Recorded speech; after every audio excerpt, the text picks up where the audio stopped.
Olá, você que me segue no Rodrigo Silva Arqueologia, estamos de volta para mais um bate-papo semanal com você.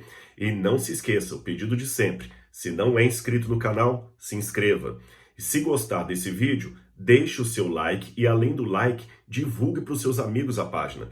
Você estará ajudando a contribuir que o YouTube reconheça esse canal como sendo algo bom pelos algoritmos e mais pessoas poderão ser alcançadas com esta mensagem que você apreciou.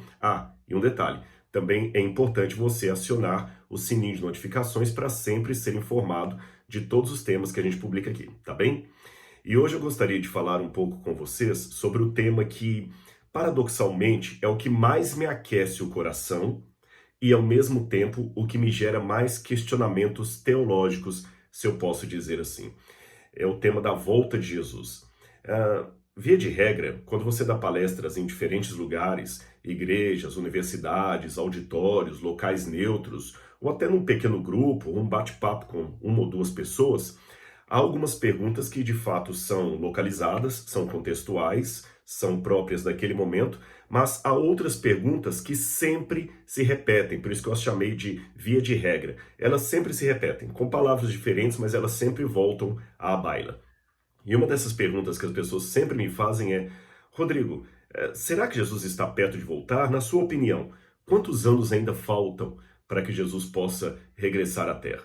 Eu geralmente respondo a esta segunda pergunta dizendo: olha, se tem uma coisa que os adventistas aprenderam por história própria, é não marcar data para a volta de Jesus. Embora quando Guilherme Miller marcou que Jesus voltaria no ano de 1844, não havia igreja adventista do sétimo dia. Na verdade, quem estavam ali eram cristãos de várias denominações religiosas na América que foram apelidados de adventistas por esperar o advento, mas a Igreja Adventista, formalmente dita, a Igreja Adventista do Sétimo Dia, surgiu depois disso. Apenas uma digressão histórica para contextualizar para você a minha resposta. Seja como for, os pioneiros do Adventismo participaram do desapontamento de 1844, de modo que aí eu posso, de maneira até um pouco irônica, falar: olha, se tem uma coisa que os adventistas aprenderam a não marcar data para a volta de Jesus, porque sabemos que isso é muito complicado. Aliás, a própria Bíblia já dizia que ninguém sabe o dia nem a hora. Jesus falou isso, e quando, na época que ele disse, ele até se incluiu entre aqueles que não sabiam o dia nem a hora. Ele diz que só o Pai sabia naquela ocasião, quando Cristo estava aqui na Terra. Mas, de fato, o nosso coração, a despeito desta passagem bíblica, faz essa pergunta. E eu devo confessar a todo mundo que está me assistindo aqui que a pergunta que eu recebo é uma pergunta que eu também me faço. Senhor, quanto tempo? Quanto tempo vamos esperar? Quanto tempo falta ainda, Deus? E eu normalmente respondo com uma afirmação de fé muito convicta. Olha, pelo jeito que as coisas andam, eu acho que a volta de Jesus está para essa geração. Eu acho que essas crianças aqui talvez não chegarão à fase adulta. Embora eu procure deixar bem claro que esta é uma opinião pessoal, não é em nome da Igreja Adventista, não é uma opinião teológica, porque pelos livros a gente não tem como marcar a data da volta de Jesus, mas por uma impressão pessoal de crente, eu acho que Jesus está perto de voltar. Agora, mesmo que eu responda isto com esta convicção, que não é hipócrita, ela é original, ela é sincera, ela não ouvida do meu discurso os problemas inerentes. Um deles é este: mas há muitas pessoas idosas que também pensavam, como eu, que Jesus voltaria no tempo delas. Eu moro num condomínio que há muitos pastores aposentados, não só no meu condomínio, mas em vários outros condomínios aqui próximos. Muitos pastores, já com seus 80 anos, 90 anos, alguns deles, e vários com os quais eu já tive algum entretenimento ou conversa, também diziam que quando eles iam estudar teologia, muitos pensavam que Jesus voltaria antes que eles terminassem o curso.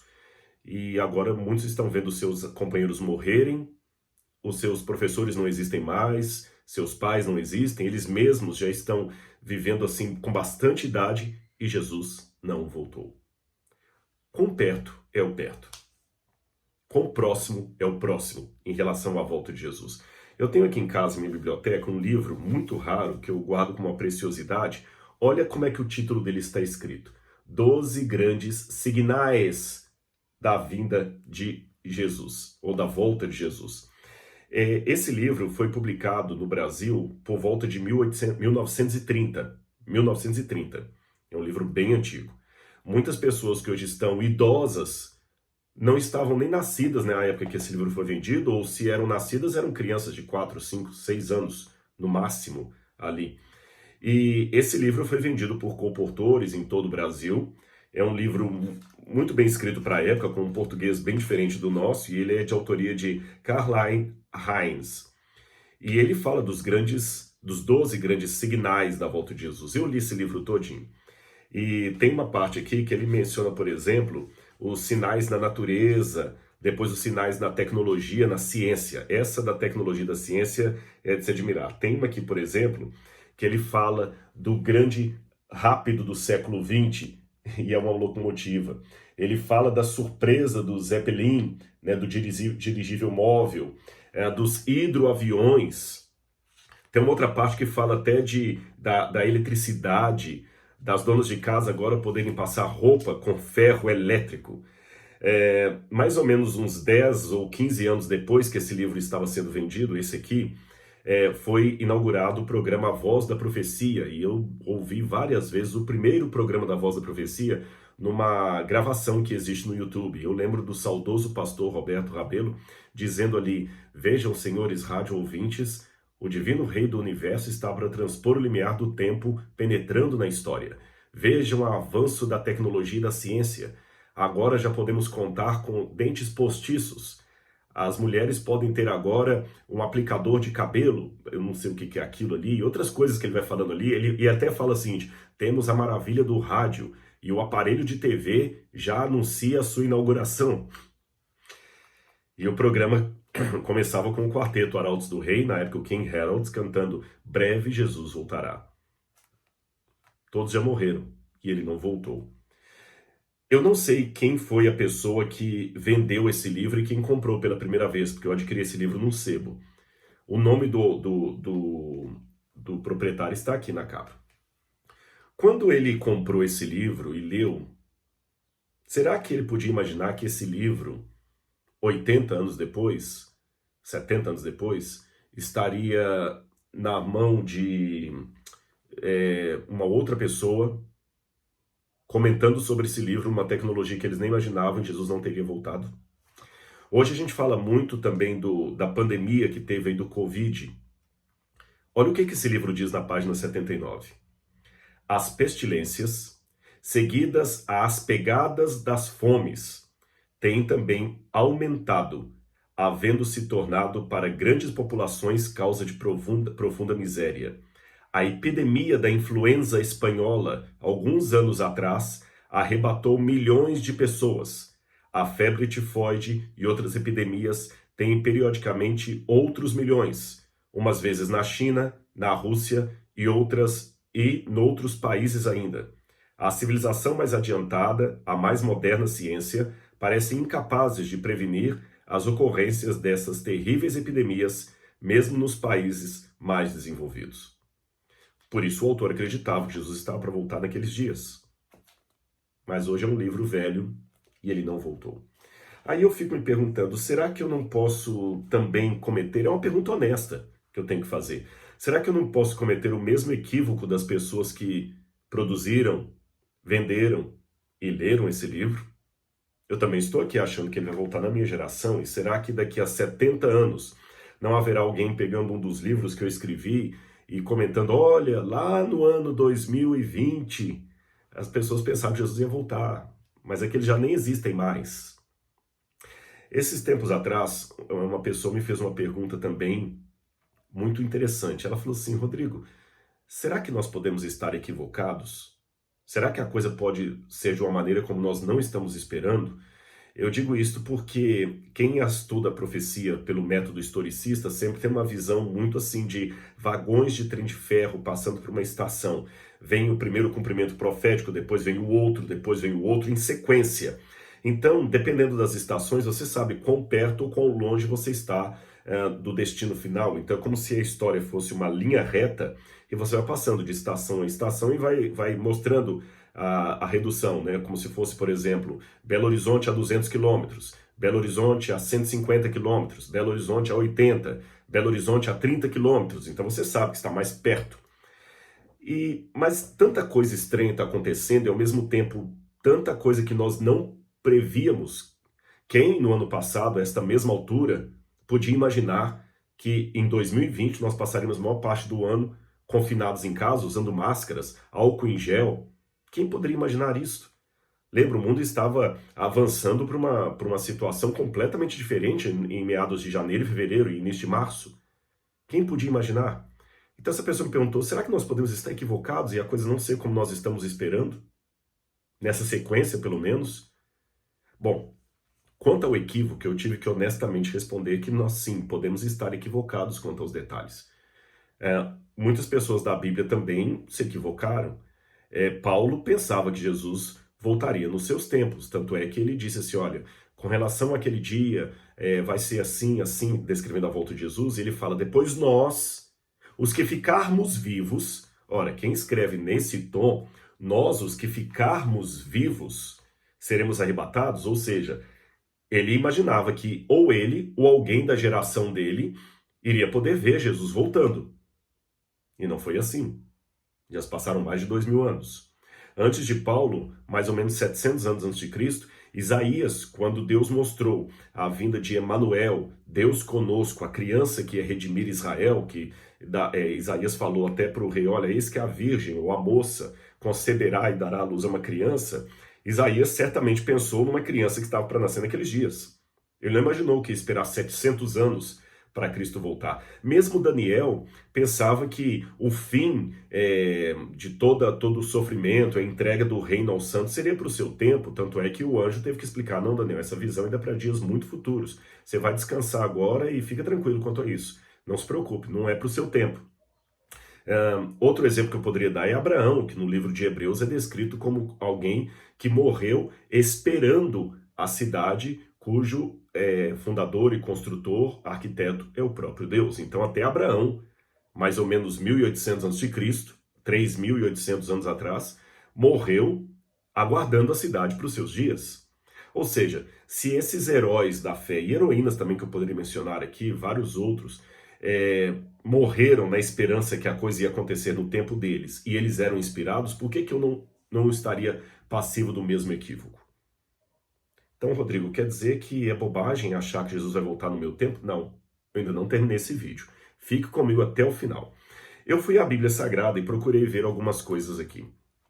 Comparando o chamado pequeno apocalipse do Evangelho, que é Mateus capítulo 24, e você tem a mesma profecia repetida em Lucas capítulo 21 e em Marcos capítulo 13. Lucas e Marcos dão uma ênfase na volta de Jesus, mas Mateus dá uma característica, um colorido, uma descrição um tanto diferente disso aqui. Em todos os três evangelhos sinóticos, Mateus, Marcos e Lucas, Jesus mescla acontecimentos da sua vinda, do juízo final, com acontecimentos da destruição de Jerusalém no ano 70. Só que Mateus é mais explícito. Uma coisa que iguala todos os três evangelistas é que eles não perguntam que sinais haverá da volta de Jesus, eles perguntam que sinal, semeion em grego, no singular, que sinal haverá? Então é um sinal. É claro que Lucas vai dizer que haverá sinais no sol, na lua e nas estrelas. Eu não nego isso. Eu também sei que nós temos uma tradição escatológica que fala dos sinais da volta de Jesus. O próprio livro aqui que eu mencionei à guisa de ilustração também fala de sinais da volta de Jesus. E eu creio nos sinais no plural, tá bem? Eu creio nos sinais no plural.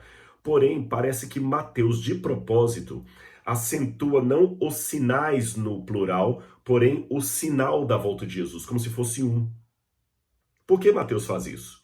Repito, não é uma negação dos sinais ao longo da história, porque Lucas fala, haverá sinais, aí aparece semeia no plural, sinais no sol, na lua e nas estrelas. Porém, Mateus parece resistir a isso aí, e por uma razão muito simples. Quando a gente vai lendo Mateus, e talvez Mateus vai dar uma chave para perceber um equívoco escatológico dos cristãos de hoje.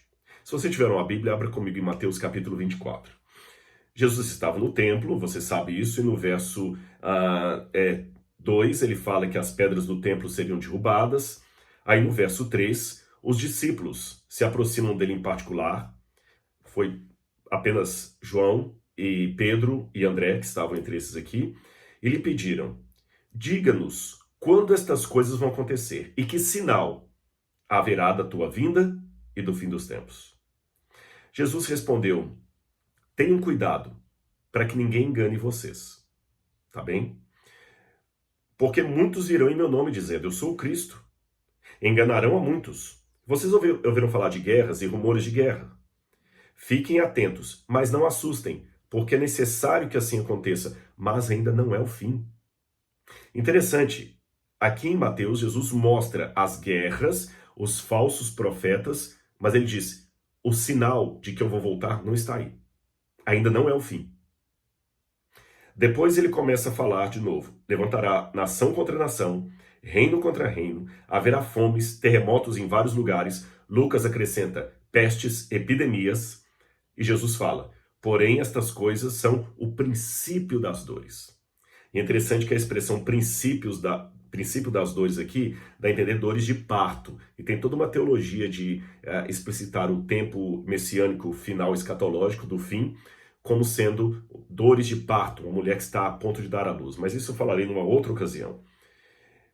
Vejam bem, terremotos, guerras, epidemias, fomes, não são ainda o fim, são o princípio das dores. Vocês serão entregues para serem maltratados, eles matarão vocês. Vocês serão odiados de todas as nações por causa do meu nome. Nesse tempo muitos se escandalizarão, odiarão uns aos outros, muitos profetas falsos se levantarão, enganarão a muitos. Aí no verso 14 ele diz, e este evangelho do reino será pregado a todo mundo em testemunho a todas as nações. Então virá o fim. Perceba, enquanto Jesus está falando dos sinais na natureza, no mundo secular, no mundo político, nas multidões, nas nações, no mundo da falsa religião, estou mencionando os falsos profetas e falsos cristos, Jesus sempre fala, bom, vai ter essas coisas, mas ainda não é o fim, vai haver essas coisas, mas são apenas o princípio das dores. Porém, quando esse evangelho do reino for pregado a todo mundo em testemunho de todas as nações, então virá o fim. Ele não disse, quando o evangelho do reino for pregado a todo mundo em testemunho a todas as nações, então o fim começará. Ele não disse, então será o princípio das dores. Ele não disse, ainda não é o fim, não. Aí é o fim. Então, depois que ele fala da destruição de Jerusalém, daqueles sinais do sol, da lua e das estrelas, ele diz, no verso 31, no verso 30, então aparecerá no céu o sinal, semeion, do Filho do Homem. De propósito, Mateus só vai repetir a palavra sinal quando ele fala da volta de Jesus. O que é que Mateus quer me dizer? Que o grande sinal da volta de Jesus para os crentes é a própria volta de Jesus, e não necessariamente o que antecede a volta de Jesus. E a maneira como esses crentes têm de demonstrar apreço por esse sinal da volta de Jesus, desejo por esse sinal, é que eles pregam a respeito dessa vinda. Eles anunciam o evangelho ao mundo. Aí o fim vem. Ou seja, na visão de Mateus, o fim é uma resposta que Deus dá à ação da igreja. Mas aqui merece uma nota de rodapé. Significa então que Deus agora se tornou dependente dos planos humanos, Rodrigo? Oxe, a igreja está cada vez mais caótica, mais desespiritualizada, se é que existe essa palavra, mais sem piedade religiosa. Muitos não estão nem aí com o evangelho, já não são mais nem membros, eles são mais clientes da igreja. Muita gente está desanimada até com a instituição chamada igreja. Então Jesus não vai voltar nunca. Bom, aqui eu tenho que esclarecer algumas coisas para você. Em primeiro lugar, eu digo que essa pregação do evangelho é curiosa porque aqui não diz, vocês pregarão o evangelho. Jesus falou, será pregado esse evangelho do reino. É um sujeito indeterminado. Será pregado. Por quem? Certamente por seres humanos. Mas não necessariamente seres humanos de uma única denominação religiosa. Por exemplo, nós adventistas acreditamos que nós temos o dever de pregar as 3 mensagens angélicas de Apocalipse, capítulo 14, que você pode ler na sua Bíblia. Mas nós adventistas não acreditamos que Mateus capítulo 24, verso 14, será concluído pela Igreja Adventista e unicamente por ela. Todas as agências missionárias ao redor do mundo estão cumprindo Mateus capítulo 24, verso 14, segundo o parecer da Igreja Adventista. Todo o avanço evangélico todo. Haverá um momento na história, claro, que o anticristo estará dominando e que nós não vamos mais poder estar mesclados em diversas denominações, diversas teologias, diversos pareceres. O mundo será então polarizado entre os de Deus e do anticristo.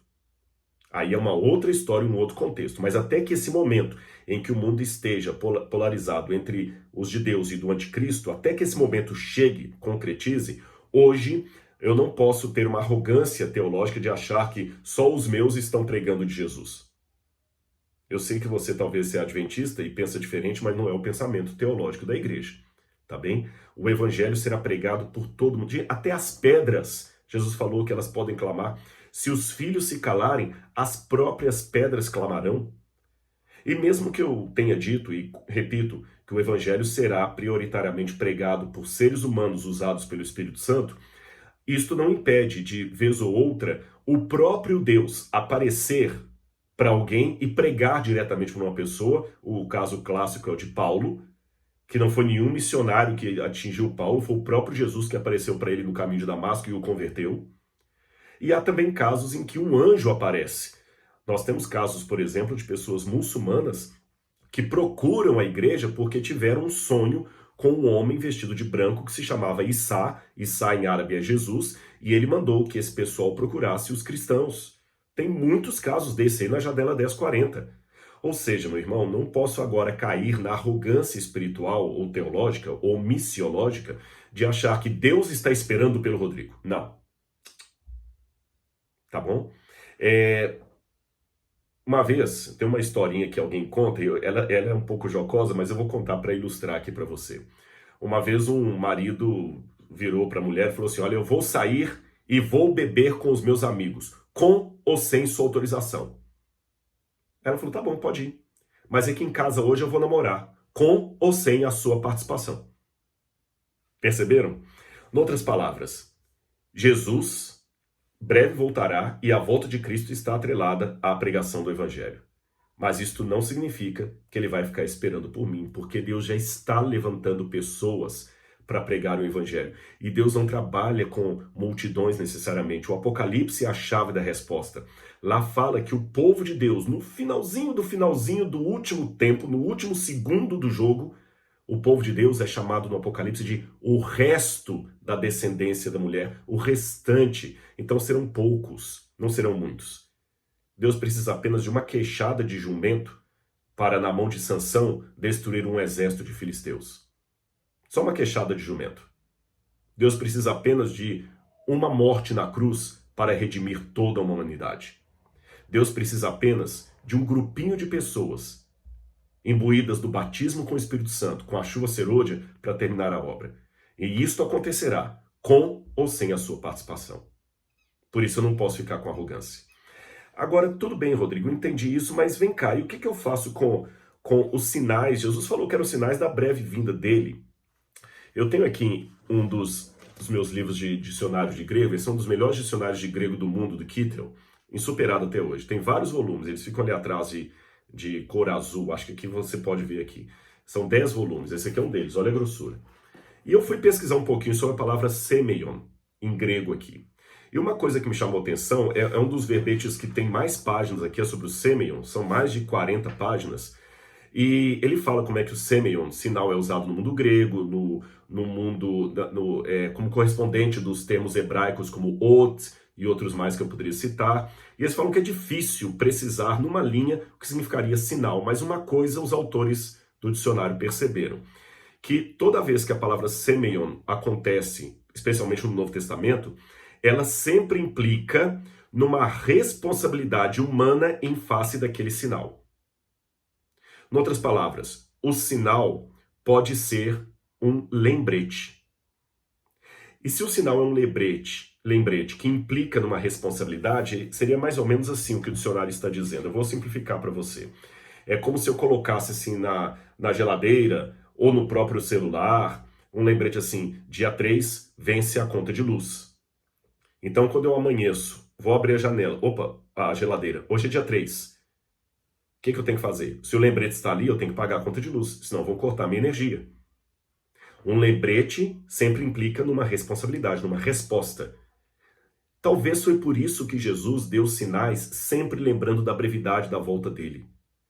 Dizem aqueles que são especializados em pedagogia infantil que se você disser para uma criança, eu vou contar até 3, ela vai responder no 3. Se você falar, vou contar até 2, ela vai responder no 2. Se Deus deixasse a história sem lembretes da volta dele, as pessoas não iam estar nem aí. Com os lembretes, elas já estão voltando as costas para a verdade, imagine sem eles. Então, os lembretes, eles são os sinais são lembretes de que Jesus em breve voltará. E eu percebo pela Bíblia que mais do que lembretes cronológicos, eles são lembretes qualitativos. É como se Deus dissesse assim, lembre-se, eu estou perto de voltar. Lembre-se, eu estou perto de voltar. Eu tenho uma ilustração disso uma vez na internet, ou na Novo Tempo, você deve ter visto. É como se eu fosse uma pedra aqui grande, uma outra pedra embaixo, e alguém estivesse aqui, o geólogo fala, gente, cuidado que essa pedra aqui está prestes a cair. Mas ela pode ficar ainda centenas de anos sem cair. Prestes a cair não é no sentido que ela vai cair na segunda-feira seguinte, mas no sentido que ela está a ponto de cair a qualquer momento. É com esta ideia que Jesus fala, em breve voltarei, voltarei de modo rápido, eu estou a ponto de voltar. Lembrem-se, meus filhos, lembrem-se.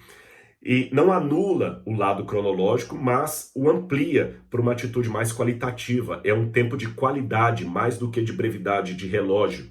E vou mais além. Também é um tempo de revelar a nossa necessidade. É um tempo ansiável. É como uma criança que está louca para chegar logo no parque e dentro do carro ela está perguntando para o pai assim, já está na hora, papai? Já está chegando? Falta muito? Falta muito? Na cabeça dela de criança, é a qualquer momento. Ou aniversário. O aniversário é para a semana que vem. Ela não tem ideia do que é semana que vem. Aí todo dia ela acorda, mãe, hoje é semana que vem? Mãe, hoje é semana que vem? É esta inocência infantil que eu tenho que ter para desejar a volta de Jesus. E aqui eu já vou para a parte final do meu ponto. Mais do que crer na volta de Jesus, eu devo desejar a volta de Jesus. Isto posto, eu posso voltar para Mateus 24. Sabe por quê? Me chama a atenção que quando Jesus vai falar dos sinais ou dos eventos ocorridos extramuros, como diz em latim, fora dos limites da igreja, do povo de Deus. Quando Jesus fala de ocorrências no mundo secular, na natureza, nas falsas religiões, ele sempre fala, ainda não é o fim, é o princípio das dores, acalmem-se. Quando ele vai dar parábolas a respeito da volta dele, olha as parábolas que Jesus conta seguindo ainda Mateus 24. Primeiro aqui ele fala da parábola da exortação à vigilância. Perdão, parábola do servo mau e do servo fiel. Ele mostra dois servos, bom, um fiel, outro mau. O que esses servos representam? A igreja. Porque a igreja tem aqueles servos que são fiéis e aqueles servos que são infiéis. Veja, os dois servos sabem que o seu Senhor voltará. Então ele está falando de pessoas de fora da igreja. Os dois servos representam dois grupos dentro da igreja. Um grupo fiel, outro grupo mau. Porque ele estava representando Israel, que era o povo de Deus. Depois da parábola do servo mau e do servo bom, ele fala da parábola das 10 virgens no capítulo 25. Ora, novamente, as 10 virgens são um grupo que representam o povo de Deus e não o povo de fora. Depois ele fala da parábola dos talentos. Os homens receberam talentos do seu senhor, multiplicaram, mas um guardou. Novamente, os servos do talento representam quem? O povo de Deus. Depois ele fala do grande julgamento. Veja bem essas parábolas. Parábola do servo mau e do servo fiel. Parábola das 10 virgens. Parábola dos talentos. Todas elas são parábolas que aludem à situação interna da igreja, do povo escolhido de Deus. Em outras palavras, vou falar aqui de uma maneira forçada, mas só para você entender a ênfase. Jesus não está nem aí com os sinais que estão acontecendo no mundo político. Ele está preocupado com o que está acontecendo dentro da igreja. Perceberam?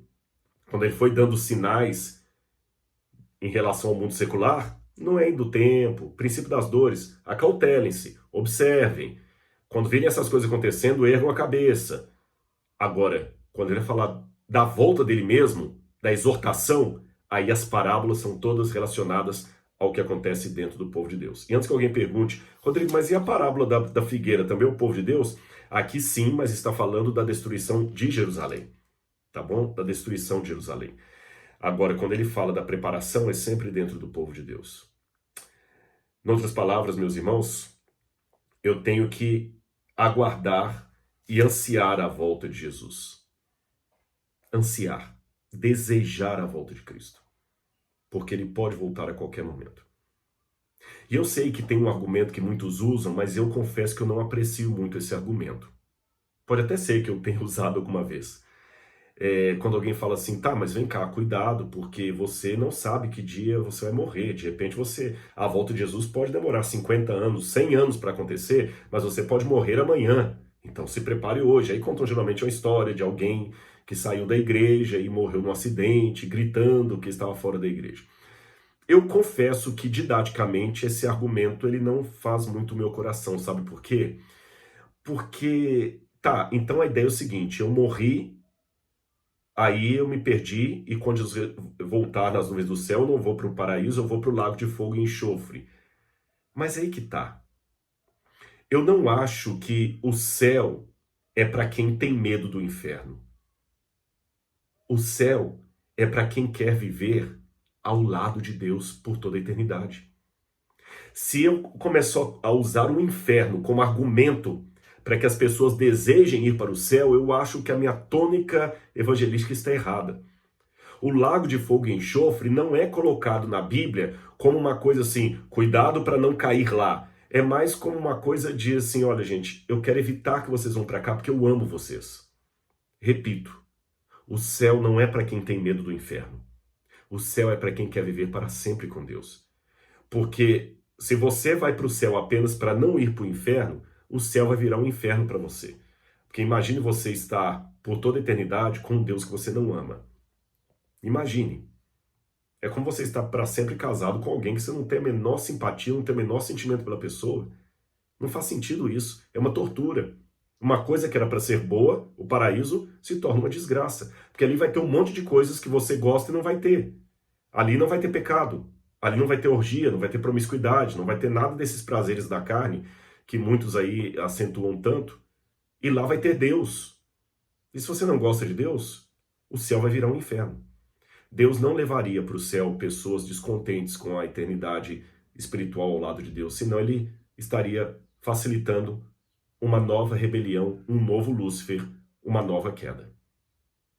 Então, meu amigo, você, minha amiga, meu amigo, falando até dessa forma mais global, espere a volta de Jesus, mas não se limite a crer na volta de Jesus. Procure em seu coração o amor pela volta de Jesus. Eu gosto da expressão bíblica, aqueles que amam a sua vinda. Amar a volta de Jesus é mais profundo do que crer na volta de Jesus. Porque crer por crer, o diabo também crê na volta de Jesus. Se, falando da minha igreja, se adventismo do sétimo dia fosse só crença, o diabo seria um adventista, porque ele também crê em muitas coisas que eu creio. O diabo crê na volta de Jesus. O diabo não é ateu. O diabo crê na existência de Deus porque ele viu Deus. O diabo crê em Deus, ele crê na volta de Jesus, ele crê nas profecias, ele crê que a Bíblia é inspirada porque ele sabe que é. Ele crê porque ele sabe mais do que eu. Ele crê na criação porque ele estava lá, ele viu Deus criando o mundo. Nem precisa de fé o diabo, ele viu. Então, se o conjunto doutrinário se resume apenas a um credo, é complicado, porque o diabo seria um crente. Então, mais do que um credo, tem que ser um desejo, um amor, uma paixão por Jesus. É isso que nós precisamos ter. Paixão e desejo pela volta de Jesus. A pergunta inicial, bom, eu não sei se os meus livros um dia ficarão como este aqui. Mas eu sei que eu, como Paulo, vou pela fé, pela vontade, dizer: nós, os que ficarmos vivos, seremos arrebatados com o Senhor nas alturas. Se eu estiver certo, oxalá que eu esteja, ou como dizem em árabe, inshallah que eu esteja, se eu estiver certo, em breve estarei vendo meu Jesus voltando nas nuvens com poder e grande glória. E se eu estiver errado, não perdi nada. Eu vou morrer nessa esperança. A minha morte será um abrir e fechar de olhos, e eu verei o meu Senhor do mesmo jeito. E eu convido você a ter esse mesmo desejo, essa mesma esperança. Um abraço e até o nosso próximo vídeo.